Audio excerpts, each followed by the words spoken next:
Selain deretan nama calon presiden, bursa calon wakil presiden juga menarik diperhatikan dalam dinamika konstelasi politik jelang Pilpres 2024. Nama cawapres selalu dianggap memegang peran yang penting dan juga strategis dalam kemenangan Pilpres setiap periodenya. Bagaimana nama-nama yang saat ini muncul di permukaan dalam bursa bakal cawapres akan juga menentukan peta serta arah koalisi ke depannya. Dan untuk membahasnya sudah bersama kami, bergabung bersama melalui sambungan Zoom, Direktur Eksekutif Lembaga Survei Indonesia, Jayadi Hanan. Mas Jayadi, selamat malam, apa kabar?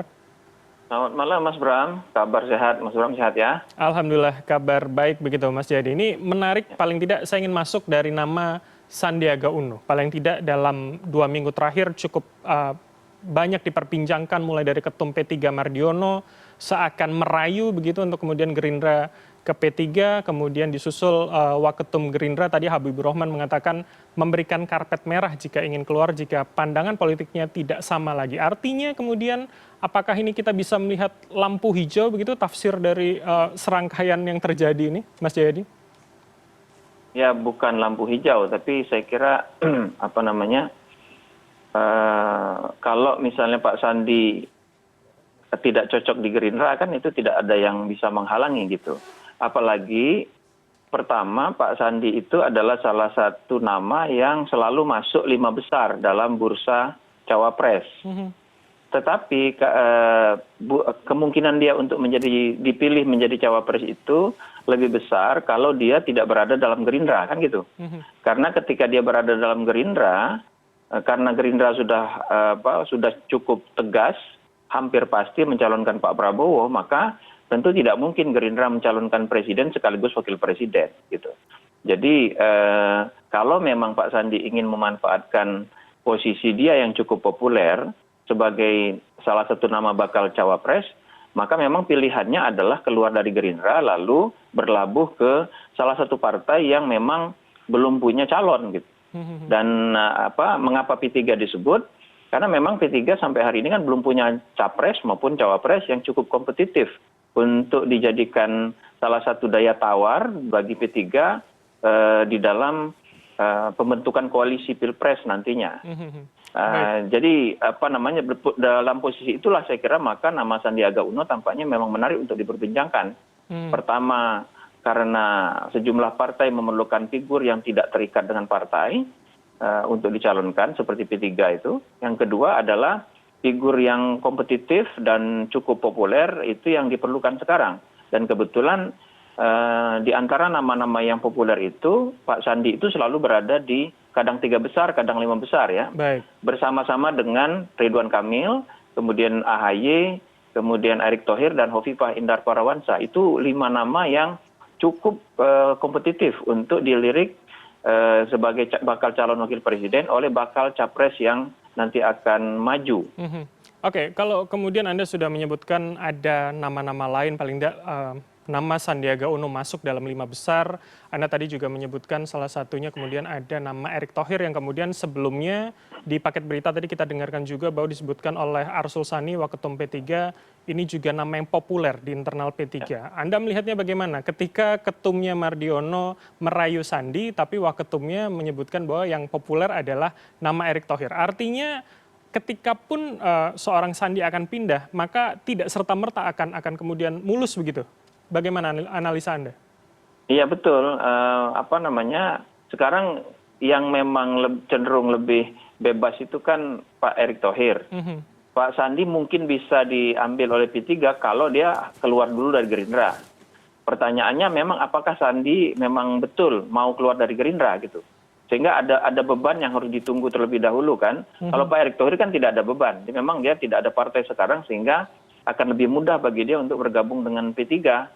Nah, tetapi P3 juga harus menghitung kalau kita lihat secara personal, secara pribadi, elektabilitas Sandiaga Uno dalam konteks nama yang potensial untuk menjadi bakal calon wakil presiden itu selalu lebih unggul dari Erick biasanya. Biasanya itu Pak Sandi selalu bersaing dengan Ridwan Kamil, baru disusul nama seperti AHY, kemudian Erick Thohir dan Hovifah gitu. Dari segi elektabilitas secara personal Erick Thohir itu kalah dari Sandi untuk sementara ini, tapi dari segi keleluasaan partai Erik yang lebih leluasa untuk dilirik oleh P3.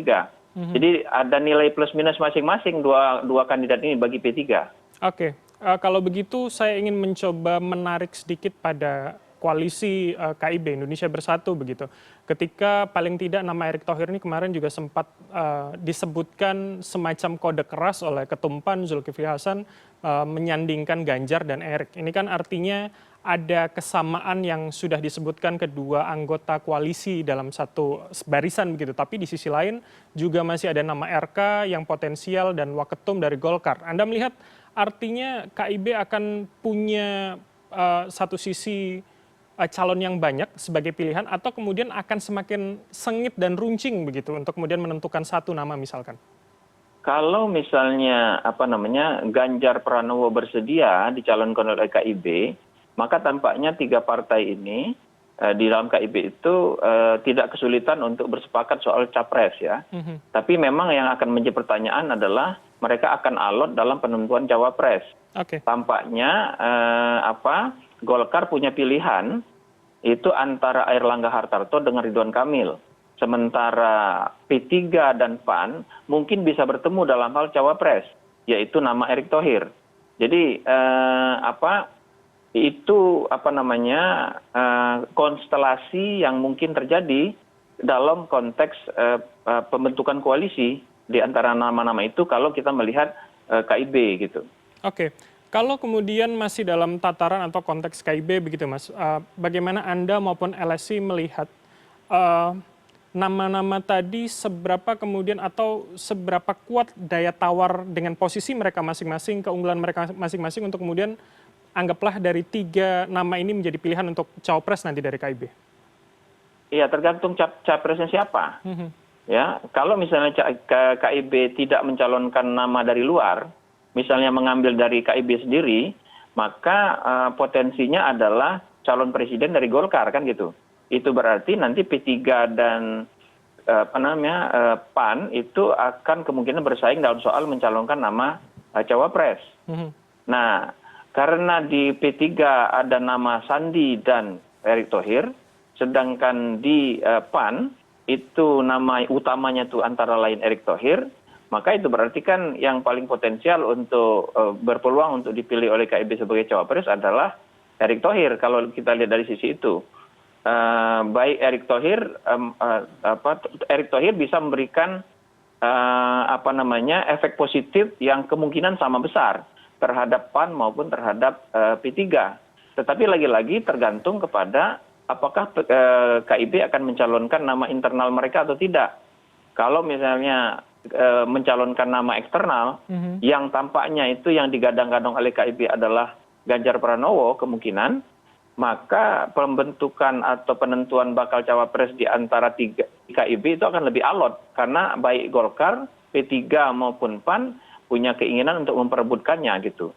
Sementara pada saat ini belum ada kecocokan nama terutama antara Golkar dan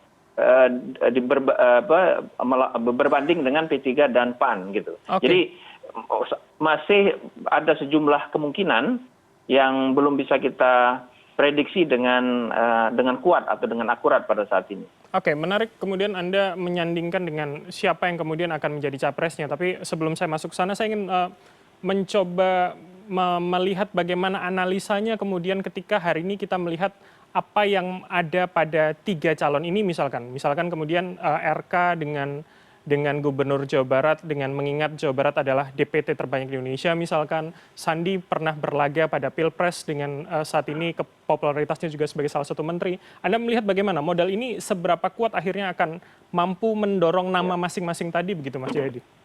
RK akan menarik ya bagi capres kalau capres yang bersangkutan itu punya strategi untuk memaksimalkan kemenangannya di Jawa Barat. Karena salah satu kekuatan utama RK adalah di daerah Jawa Barat.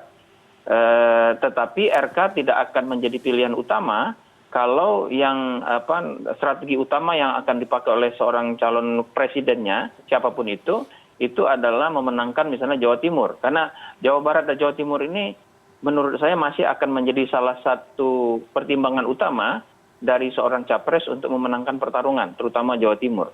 Kalau Jawa Timur yang menjadi pertimbangan utama dari seorang capres untuk memenangkan pemilu, maka nama Erick Thohir mungkin yang akan lebih laku di antara tiga nama itu ya, di antara Ridwan Kamil, Sandiaga Uno dan Erick Thohir. Nama Erick Thohir yang lebih berpeluang untuk di Jawa Timur. Kenapa begitu? Karena pertama Erick Thohir kan belum terafiliasi dengan partai manapun.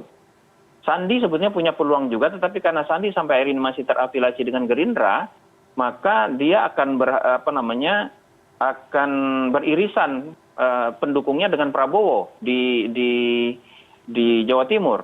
Sehingga yang lebih bebas dalam konteks ini Erick Thohir. Jadi lagi-lagi kalau kita bicara soal penentuan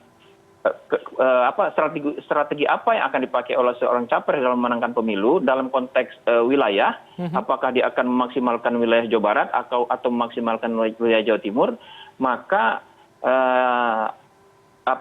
Ridwan Kamil dan Erick Thohir yang menjadi pilihan. Sandiaga Uno masih akan menunggu apakah dia keluar dari Gerindra atau tidak gitu. Kalau nanti Sandiaga Uno jelas keluar dari Gerindra, maka konstelasinya bisa berubah. Karena secara pribadi kekuatan Sandi Uno selain dia populer, elektabilitasnya sebagai bakal cawapres itu lebih merata dibandingkan misalnya dengan Ridwan Kamil.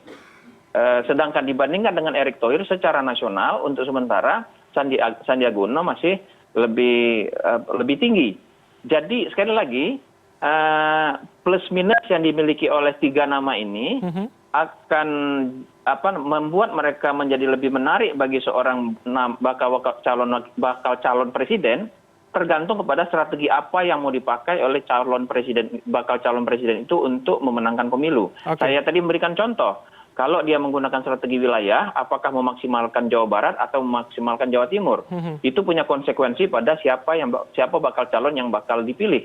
Di antara tiga nama ini ya, kita belum menghitung nama lain seperti AHY atau Khofifah ya. Baik Mas Jayadi, saya ingin masuk ke dua nama itu akhirnya. Ketika kita bicara maka dua nama tadi AHY dan juga Khofifah rasanya mungkin lebih sering dibicarakan dan dikaitkan dengan koalisi perubahan begitu. Bagaimana kemudian ada keinginan untuk menggrab masa di Jawa Timur dengan Khofifah dan Nahdlatul Ulama. Tapi di sisi lain kan kita juga tahu Nahdlatul Ulama juga rasanya sering dikaitkan dengan PKB. Anda melihatnya akan seperti apa nanti?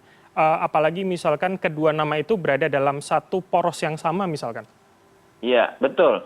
Bahwa untuk koalisi perubahan kan memang ada dua nama yang selama ini mencuat, yaitu AHY dan Khofifah. Kalau lagi-lagi nih, kalau misalnya calon dalam hal ini Anies Baswedan itu salah satu tantangannya adalah memaksimalkan atau membuat suaranya di Jawa Timur lebih tinggi. Itu akan membantu dia untuk memenangkan capres. Basis Anies Baswedan selama ini kan di Jawa Barat cukup kuat, di Jakarta dan Banten cukup kuat, di daerah Sumatera juga cukup kuat, beberapa daerah Sulawesi juga kuat. Tapi dia lemah misalnya di Jawa Timur. Kalau Jawa Tengah sudah jelas sangat lemah ya, itu daerahnya Ganjar kalau Ganjar maju. Nah, jadi pertanyaannya bagi Anies Baswedan adalah kalau strategi wilayah yang mau dipakai, siapa nama cawapres yang bakal membantu dia untuk memperkuat posisinya di Jawa Timur? Memang ada dua nama, yaitu Khofifah dan AHY. Khofifah punya kekuatan selain karena dia populer sebagai gubernur, dia punya basis Muslimat NU terutama, Nahdlatul Ulama. Dia juga punya basis di daerah-daerah, di sejumlah daerah PKB, selain juga dia adalah seorang perempuan. Itu kekuatannya. Nah, tetapi seperti Anda bilang, belum tentu suara Nahdlatul Ulama di Jawa Timur atau suara kaum Nahdien di Jawa Timur itu bulat ke salah satu kandidat. Karena ada kemungkinan misalnya kalau Muhaimin jadi nyalon, lalu nanti Ganjar mencari nama lain yang dari NU juga, lalu ada nama Erick Thohir yang sudah mulai diasosiasikan dengan NU, maka kemungkinan suara NU kan tidak akan bulat di pemilu 2024 itu untuk daerah Jawa Timur yang menjadi basisnya Nahdien gitu. Di sisi lain, AHY kita tahu keluarga AHY dan keluarganya termasuk Ibas dan Pak SBY itu kan juga punya kekuatan di Jawa Timur. Misalnya di daerah-daerah Mataraman yang terutama di daerah Pacitan, Blitar, Trenggalek ya. Jangan lupa ketua Demokrat Jawa Timur adalah wakil gubernur Jawa Timur. Yang seorang yang muda yaitu Emil Dardak ya. Emil Dardak ya, yang juga mantan Bupati Trenggalek. Jadi AHY pun punya basis sebetulnya. Nah, tinggal apakah Anies misalnya akan lebih fokus untuk memenangkan Jawa Timur atau tidak gitu. Dia akan memilih strategi yang lebih luas gitu.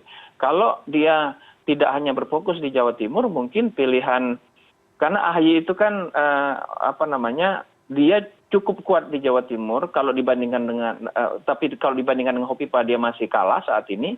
Tapi kalau kita lihat secara nasional, AHY itu lebih tersebar kekuatannya. Tidak seperti Hopipa. Hopipa karena memang hanya berkutat sementara di Jawa Timur sebagai gubernur, maka memang basis utama Hopipa masih di sana. Jadi lagi-lagi tuh ada plus minus masing-masing. Kalau AHY mungkin tidak sekuat Hopipa untuk menarik Jawa Timur, tapi AHY punya potensi karena dia ketua Partai Demokrat punya potensi untuk mengambil beberapa suara juga di wilayah lain selain Jawa Timur. Baik, Mas Hopipa itu cukup kuat untuk di Jawa Timur, tapi belum tentu kuat untuk di wilayah-wilayah di luar Jawa. Oke, Mas Jayadi, ini artinya kan memang saling keterkaitan siapa yang kemudian menjadi capres dan kemudian akan juga menentukan siapa yang bisa atau siapa yang melengkapi sebagai cawapres. Tapi kalau kita bicara soal prioritas begitu, mana yang atau siapa yang akan menentukan siapa paling tidak dalam kondisi hari ini? Belum tahu karena lapangannya kan belum terbentuk. Oke. Jadi strategi masing-masing capres itu akan tergantung pada pertama siapa yang maju capres. Apakah tiga nama yang selama ini populer, Anies, Ganjar dan Prabowo, atau Ganjar Prabowo Anies, atau Prabowo Ganjar Anies, itu apakah tiga-tiganya akan maju atau tidak? Itu akan menentukan nanti siapa cawapres yang akan dipilih. Cawapres yang akan dipilih juga tergantung kepada bagaimana strategi dasar yang akan dipakai oleh masing-masing capres itu. Apakah dia akan mengutamakan strategi wilayah, dalam misalnya memaksimalkan Jawa Timur atau memaksimalkan Jawa Barat. Atau dia akan menggunakan strategi yang sifatnya lebih nasional. Tidak apa-apa misalnya di Jawa Timur tidak menang, tetapi di wilayah-wilayah di luar Jawa itu punya kekuatan yang merata. Jadi memang masih sangat banyak pilihan-pilihan dari kemungkinan-kemungkinan koalisi pilpresnya terbentuk atau capres-cawapresnya yang akan terbentuk ya. Baik. Masalahnya itu begini. Satu, tidak ada bakal nama calon presiden yang dominan. Di antara tiga nama itu, Ganjar, Anies, dan Prabowo atau Ganjar, Prabowo, Anies, itu meskipun Ganjar cenderung selalu lebih unggul, tapi jarak elektabilitas antara Ganjar dengan Prabowo dan Anies itu cenderung masih terlalu dekat. Baik. Tidak ada yang dominan. Baik. Sementara itu berarti kan bakal cawapres yang mungkin membantu. Tapi masalahnya bakal cawapres pun kalau kita sebut 5 nama tadi, jarak elektabilitas di antara mereka berlima pun tidak terlalu jauh. Sehingga kombinasi capres-cawapresnya itu masih sangat banyak kemungkinannya sampai hari ini. Oke, baik. Sampai nanti pengumumannya lebih jelas gitu. Oke, kalau Anda mengatakan paling tidak dari 5 nama yang populer saat ini sebagai bakal calon wakil presiden ini rata-rata begitu, jaraknya tidak terlalu jauh antar satu dan lainnya. Pertanyaan terakhir Mas, singkat saja, bagaimana kemudian soal modal ongkos, modal ekonomi yang dimiliki masing-masing ini, seberapa kemudian itu akan juga menentukan pada koalisi masing-masing? Singkat saja Mas. Itu sangat penting, tapi jangan lupa modal untuk pilpres itu tidak selalu berasal dari kandidat itu sendiri. Oke. Ya, jadi mungkin saja seorang kandidat itu tidak punya modal yang terlalu besar, tetapi modal kalau dia memiliki kemampuan, kalau dia memiliki elektabilitas yang baik, maka kemungkinan modal itu bisa didasarkan pada sumbangan-sumbangan dari para pendukung. Yang baik pendukung yang berkantong tebal maupun pendukung yang berkantong tidak terlalu tebal. Jadi modal itu penting, tapi dia tidak harus selalu berasal dari kandidat yang bertarung. Baik, baik. Oke, kita akan tunggu seperti apa, bagaimana kondisi hari ini juga akan tentu masih cair begitu. Kita belum tahu siapa yang akan menjadi capres dan juga siapa yang akan juga melengkapi sebagai bakal calon wakil presiden. Terima kasih atas waktu Anda, Mas Jayadi Hanan, Direktur Eksekutif Lembaga Survei Indonesia atau LSI, telah bergabung bersama kami. Selamat malam, sehat selalu, Mas Jayadi. Terima kasih, selamat malam Mas Bram.